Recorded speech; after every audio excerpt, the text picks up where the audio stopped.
एक बार एक किसान, बहुत मेहनती किसान था, जो कि बीमार पड़ गया और डॉक्टर ने उसको सलाह दिया कि अब वो खेतों में काम करने नहीं जाए तकरीबन 2 से 3 महीने तक। अब ऐसे समय में जो किसान परिवार होते हैं उनमें जो भी बच्चे होते हैं उनको काम दिया जाता है। तो इस किसान ने भी यही किया, अपने बड़े लड़के को अपने पास बुलाया और उसको बोला, बेटा बहुत मेहनत करना और सारे के सारे खेत का काम अब तुमको संभालना है, क्योंकि अगले 3 महीने तक मैं काम नहीं कर पाऊंगा और देखो हमारी दवाइयों का खर्चा भी बहुत ज़्यादा बढ़ गया है। तो बेटा तुमको दोनों काम संभालने पड़ेंगे, तुमको मेरी सेवा भी करनी पड़ेगी और खेतों का ध्यान भी रखना पड़ेगा और अच्छी फसल उगानी होगी। बेटे ने बोला, पापा आप निश्चिंत हो जाइए, कोई दिक्कत नहीं है, मैं आपको बचपन से काम करता हुआ देखता हुआ आ रहा हूँ, तो मैं इस सारे काम को संभाल लूंगा, आप निश्चिंत बस आराम कीजिए, हरि भजन कीजिए और जल्दी से ठीक हो जाइए। ये बात सुन के किसान निश्चिंत हो गया और वो आराम करता रहा। लेकिन हर दिन उसका बेटा सुबह उठता, राम राम करता अपने पिताजी को और बोलता, पिताजी आप अपना ध्यान रखिएगा, माँ तुम पिताजी का ध्यान रखना, मैं खेतों पे काम करके आता हूँ। इस तरीके से हर दिन वो काम करने जाता और शाम को थक हार के घर आता। बाप क्योंकि भगवान का भजन भी कर रहा था, दवाइयाँ भी समय से ले रहा था, तो कुछ जल्दी ठीक हो गया। और जब वो ठीक हुआ तो उसने अपने बेटे को बोला कि आज मैं बिल्कुल ठीक हो चुका हूँ और मैं चाहता हूँ कि मैं अपने लहलहाते खेतों को देखूँ, उससे मेरी तबीयत और भी अच्छी हो जाएगी। बेटा घबराया, डरा।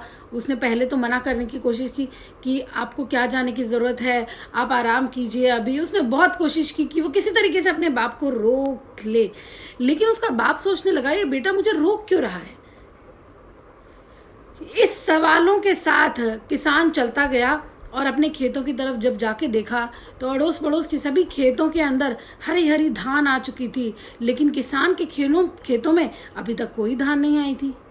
तो वो बड़ा परेशान, बड़े गुस्से में अपने बेटे को पूछा उसने कि तूने इतने समय से क्या किया।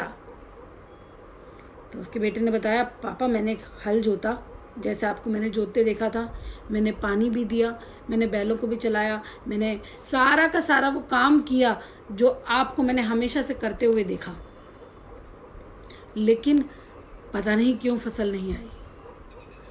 एक बार को तो किसान का दिमाग घूम गया और उसने सोचा कि इसने मेहनत तो की है, क्योंकि मैंने इसको थका हुआ आते हुए देखा है, लेकिन फसल क्यों नहीं आई, समझ नहीं आ रहा था किसान को।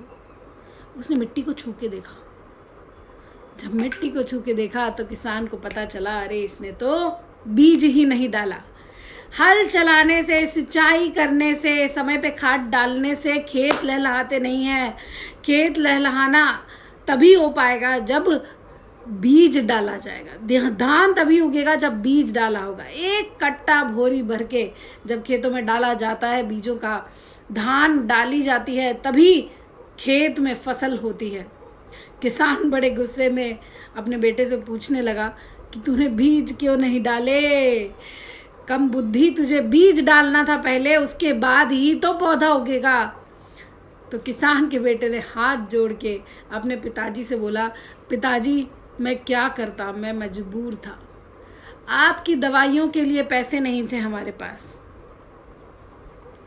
जो पैसे से हम अक्सर बीज लेकर आते थे, उस पैसे से इस बार हमने आपकी दवाई खरीद ली और मैंने ये डिसीजन लिया, इतने सारे काम करने होते हैं फसल काटने के लिए, तो क्यों ना वो सारे काम कर दूं, सिर्फ एक ही काम तो नहीं किया, बीज डालूं, क्या फ़र्क पड़ता है। पर मुझे पता नहीं था कि फसल ही नहीं होगी। दोस्तों, हमारी ज़िंदगी में अभी अक्सर यही होता है, हम सक्सेस के सारे स्टेप्स नहीं फॉलो करते हैं, 1-2 स्टेप जो बीच में छोड़ देते हैं वो सारा का सारा खेल ख़त्म कर देते हैं। आपको याद है मैं किस चीज़ की याद दिला रही हूँ? सक्सेसफुल होना चाहते हैं तो स्टेप नंबर 1, कंसिस्टेंसी।